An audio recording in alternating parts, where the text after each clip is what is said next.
விரிவாக்கப்பட்ட நிதி வசதி திட்டத்தின் கீழ் இலங்கையின் 5வது மற்றும் 6வது ஆய்வுகள் இன்று சர்வதேச நாணய நிதியத்தின் நிர்வாக சபையால் பரிசீலிக்கப்பட உள்ளன.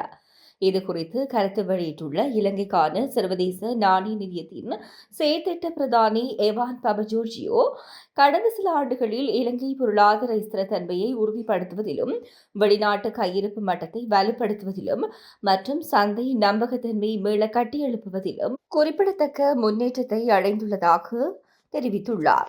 மேலும் அரசாங்க அதிகாரிகள் மேற்கொண்ட தொடர்ச்சியான நடவடிக்கைகள் காரணமாக பொதுமக்கள், முதலீட்டாளர்கள் மற்றும் ஏனைய பங்குதாரர்கள் மத்தியில் நம்பிக்கை அதிகரித்துள்ளதாகவும், அதன் மூலம் நாட்டின் பொருளாதாரம் படிப்படியாக ஸ்திரமடைந்து வருவதாகவும் அவர் சுட்டிக்காட்டினார்.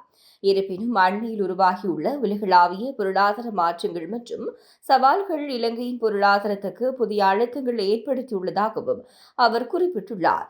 எனினும் கடந்த காலத்துடன் ஒப்பிடுகையில் இலங்கையின் கொள்கைசார் கட்டமைப்பு தற்போது வலுவான மற்றும் முன்னேற்றகரமான நிலையில் இருப்பதாகவும் இலங்கைக்கான சர்வதேச நாணய நிதியத்தின் பிரதிநிதி பாராட்டு வெளியிட்டுள்ளார்.